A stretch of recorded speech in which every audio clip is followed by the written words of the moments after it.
All right. Welcome in, everybody. Matt Hyden, President of CLIPA here. Very excited for today's guests.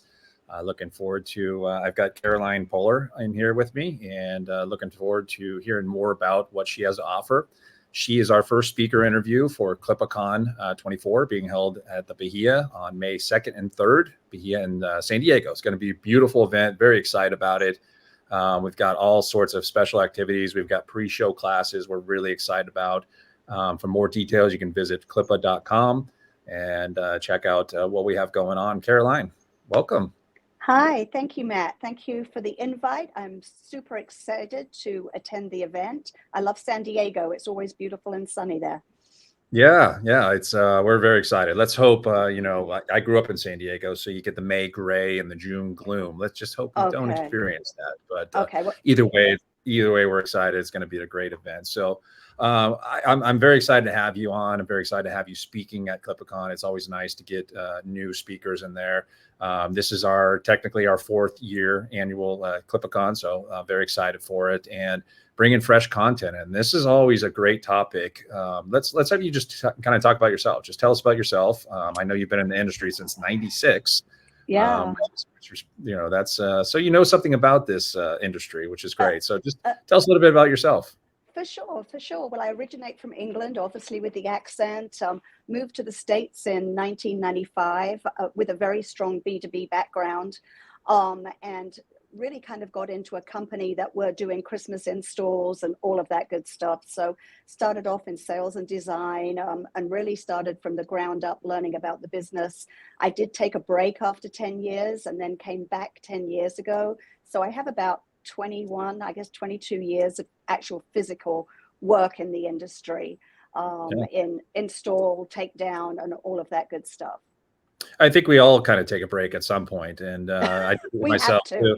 And then we gravitate back to it because we do love this industry, and it's ups and downs and all that stuff. And it's just it brings so much joy, and I think that's one of the the reasons I have so much passion for it is how much joy it brings to people. And we don't see it all the time, but during tree lighting ceremonies and things like that, it puts so many smiles on people's faces. So that's one of the reasons I love it. So tell us about, you got a lot of experience. So just tell us a little bit about, what you do. What is your specialty that you offer? Repeat that question. I'm so sorry. I just what is it you do in the industry? What you have a service that you offer? You do installations. Just tell us a little bit more about. Well, for sure. So we have two sides of the business. We do, design, install, take down, all of that good stuff. And we've actually been providing Christmas decor for nearly 40 years down here in Texas, all of Texas.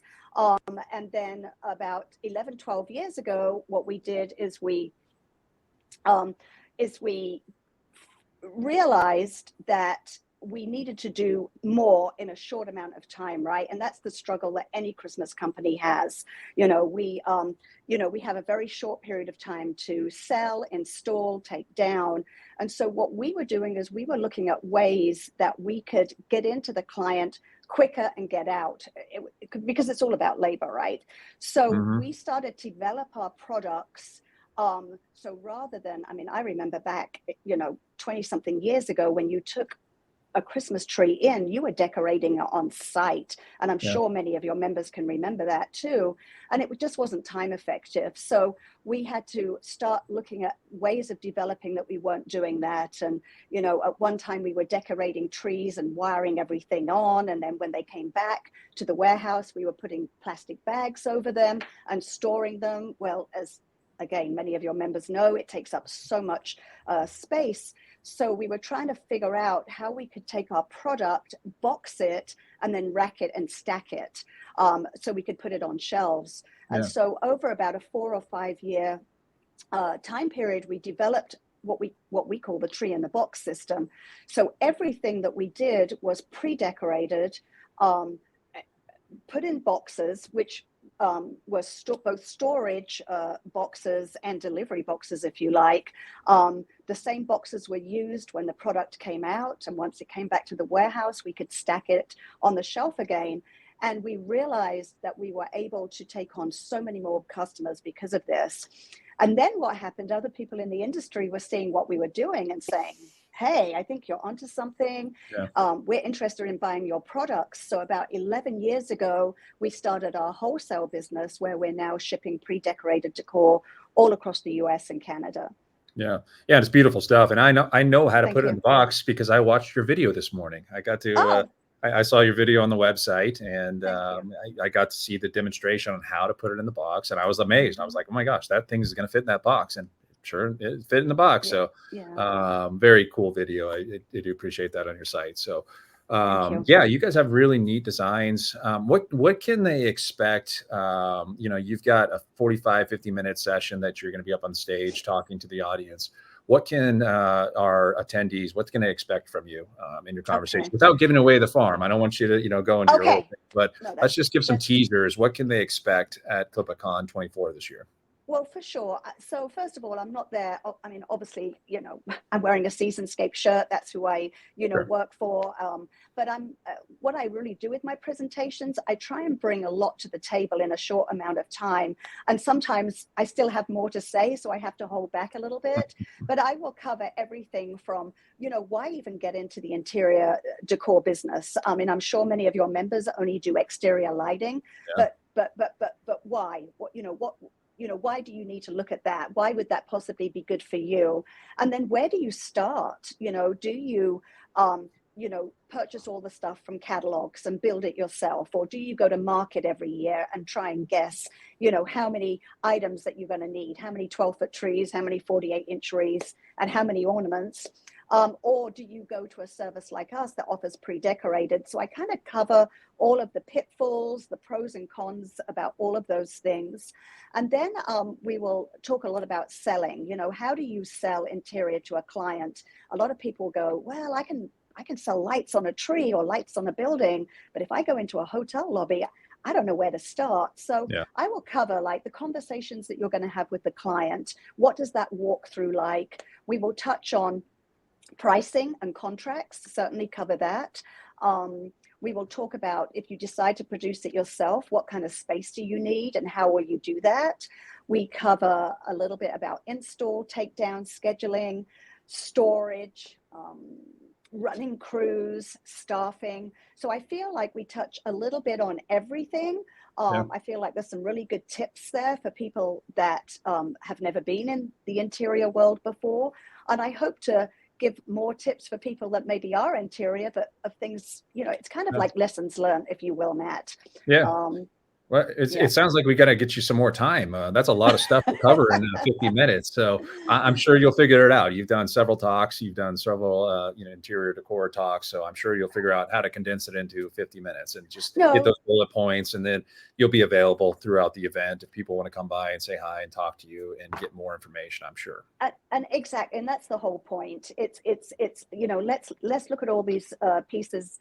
But I'm there for the 2 days. If people want to have an extra chat or if they want to call me anytime, I'm very passionate, just like you, Matt, about this business. And I love to see companies grow because it helps us all in the industry. So I do a lot of consulting with companies and I really enjoy it. I'm just going to chat with you just because I like the accent. I just want to, Oh, it doesn't matter what we're talking about. I just love the accent. It's great. oh, thanks, Matt. Appreciate that. So, what would you say to a lot of people that get intimidated by, all the stuff you're talking about here, walking into shopping centers, walking into malls, and they see, the decor. Oh man, I love to do that. But they get so intimidated by it. For me, we do commercial installations in Southern California. So we're used to it. We walk in and we do trainings for commercial installations as well. We teach people. Once they do it, they're kind of like, wow, okay, that's it type thing. What would you say to that individual that, kind of is that person walking in like, oh, man, I'll never get to that level. What would you say to them to get them to, be attracted to come to your speaking? Well, I would say start slowly and start small. If you've never done an interior commercial job before, you're probably not going to go take on a mall the first year, right? So you're going to look for clients that, are maybe a little bit easier to do, right? Like, a hotel lobby, for instance, where they want some exterior lighting, but they want some decor in, certain areas of the property or a Class A building. And don't take too much on the first year. Grow your business slowly, because what we encourage is 3-year contracts, right? So you're going to get RMR, every year, and you can build up your contracts from there. So you can really kind of start to gauge on what you can do every year, dependent on your staff and how you're going to run them. Mm-hmm. So you guys, in all your interior decor and the stuff you guys do, you guys are pushing for contracts with the clients? Absolutely, absolutely. The interior world, and I will, talk a little bit on this at the presentation.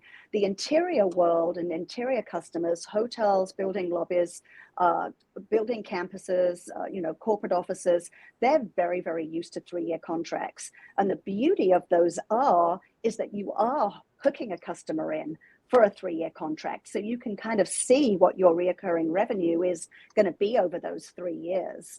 So there's not many people that do interior that do year to year or sell the product alone.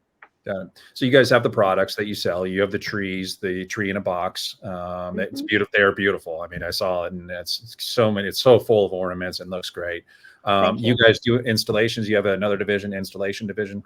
Correct. Seasonscapes runs as a separate company, and then there's another company that does, installs, and we just happen to provide them with the decor. Any residential or just commercial? We don't do residential. Well, maybe 2 or 3%, but they're usually attached to a client that is a commercial client. So maybe it's the CEO that wants us to do his house. But residential for interior is a whole different ball game, because you are entering somebody's private space rather than a commercial building. And there's lots of things to take into account for that. I'm not saying you shouldn't do it, but we've just made a decision over the years that that's not our sweet spot for us. Yeah. Well, let's talk about that, because I did have somebody recently that asked me at one of our trainings is, hey, I've got a lot of clients that want, interior in their residential. And I mean, for me, I was initially like, ooh, stay away from that type thing. And, but your trees are so simple. If it's just to setting up a tree, I wouldn't push somebody to be like, oh yeah, you can put garland in a staircase and do this and this. You are right. You're in their private space. So for me, that just kind of, it's almost crossing a line there. But what are your thoughts on that? You had mentioned something about like, oh, you're in the private space. So what are your thoughts on if somebody were to ask you like doing that stuff? What would you say? So first of all, I have a lot of wholesale clients that do sell to residential. So our product does work perfectly in. And if you choose to do it yourself, I mean, that's fine. I think that we've just over the years, we did residential for many years, probably about 10 to 15. It wasn't like a 50-50. It was probably like a 25-75 is, what we did before.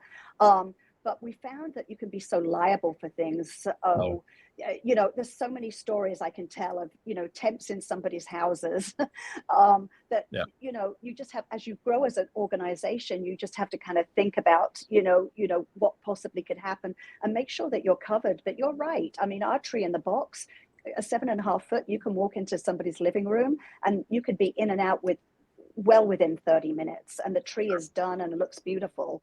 So I think if for the residential people, if you're doing the exterior lighting and have built a relationship up with your client, I think it's a great opportunity for you for sure. Yeah, one thing you just threw out there was having temp labor or temp people in their house and stuff like that, and you really have to have a trust factor, because anybody that's in the lighting industry knows that you're bringing in brand new people each year, and you don't know them.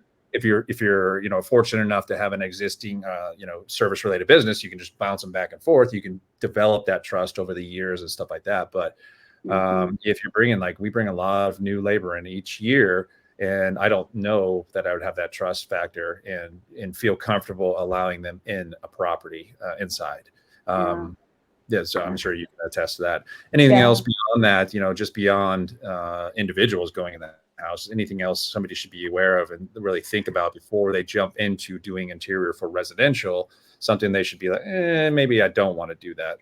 Well, it's also the liability. And I'll give you a scenario that happened to us probably close to 20 years ago. We were in a very large, beautiful home, and we had somebody slip on a ladder and break something that was extortionately expensive.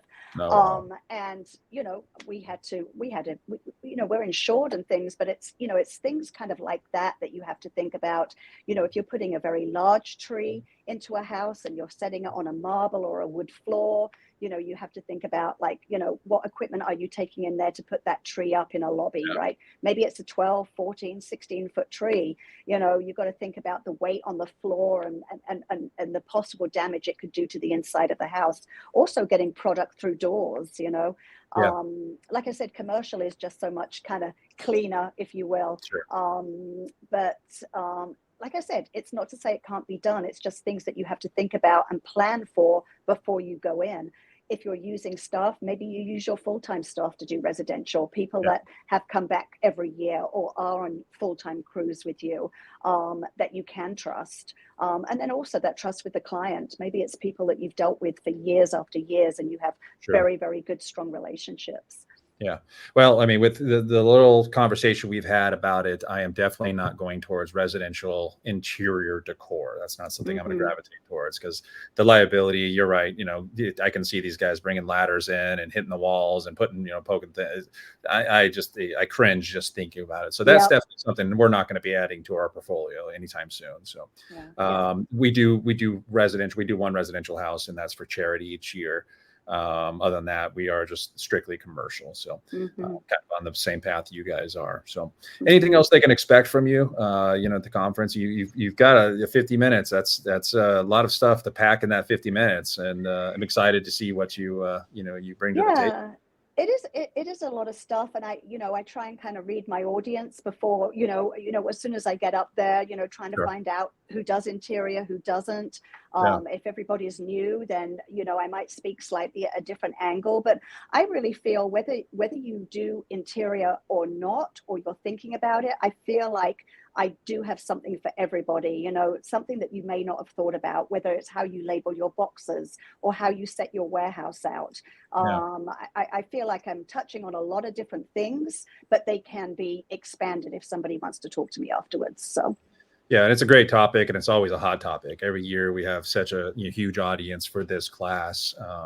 Throughout the years, we've kind of offered the same thing. It sounds like you're going to throw a lot more stuff in there, which is really neat. I think it's really a good class for people to show up to, or a speaking engagement. So really looking forward to having you out there. And we just met this year, so love hearing the stories, and looking forward to meeting you at CLIPA Con.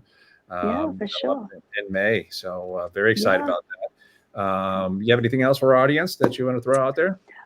Well, I always ask people to follow us on Instagram, if you're an Instagrammer, because we love the followers. And we do, you'll see a lot of our product, but I also put out all the time what's trending, different ideas, Christmas design inspiration. I just got back from Christmas World in Germany 3 or 4 weeks ago, and I put a lot of content out there. Not everybody gets to go to a lot of these shows, or Dallas or Atlanta markets, and so I try and push as much as I can out, so we can all be better educated in the in this world of Christmas decor. So we're Seasonscapes HD. The HD stands for holiday decor. That's how you'll find us. We would love followers. I do have a Facebook page, but I'm not so strong on Facebook. I think Instagram is where it's at nowadays. So we'd love you to follow. And if anybody wants to look at the website before they come to the show, or even reach out prior, always happy to be contacted, and happy to answer any questions. Yeah, and that was Seasonscapes HD. Correct. That's right, Matt. No dash, nothing, or anything like that. No dash. No. Okay. Yeah. So we can actually, we'll throw that up on the screen here, so people can definitely follow you. So looking forward to it. Again, thank you very much. I appreciate you coming in, and I'm looking forward to hearing you speak. There we go. We got it up there right now. So you can follow on follow her on Instagram. I'm sure she's got some really cool stuff on there. Looking forward to it. We've got CLIPA Con March. March. We're in March, almost in March. May 2nd and 3rd, San Diego, the Sahara. Not Sahara, that was last year. I'm throwing all this stuff out there. So Bahia, it's the Bahia Resort in San Diego, Mission Bay. Beautiful. We've got some special stuff going on. We've got classes, pre-show classes you can attend. We have a multi-seasonal lighting class that was real popular last year. If you want to look to expand your lighting outside of just the holiday season, multi-seasonal lighting will teach you that, how to do permanent lighting installs and all sorts of products you can use for permanent lighting. So that's a great class. We've got a lift certification class. We're going to have some lifts out there if you want to join us and get certified. We're going to have lifts you can drive around and hopefully you pass. Ryan Lee is actually doing something this year really cool. We partnered up with Ryan Lee, Landscaping Live, and he's going to be doing a landscape training, landscape lighting. Very excited. We took that last year. It's a phenomenal class. If you're looking to get into the industry of landscape lighting, highly recommend Ryan Lee's class. It's going to be a great class. And Chelsea and I went out and did that last year, and it was amazing. A lot of good content with that. And then Chelsea herself is going to be doing another commercial sales boot camp. So send your sales reps to that one. That's going to be prior. That's Wednesday prior to CLIPA Con. She's going to put them on the phones. So make sure they're ready to call. They're going to cold call and try to get some commercial business and drum up some commercial stuff. So looking forward to that. So if you want any information, visit clipa.com, and we've got all the details. We've got all the speaker lineups. We're slowly putting them up there. Caroline will get you up there. We don't have you quite up there yet, but Lois is going to work on that and we'll get you up there. So we are looking forward to the events, and thank you again. Thank you for your time, and looking forward to seeing you in May. Yeah, me too. Looking forward to meeting all your members. I think it's going to be a great 2 days. Yes, it will be. Thank you very much. Have a great day. You're welcome. Thanks.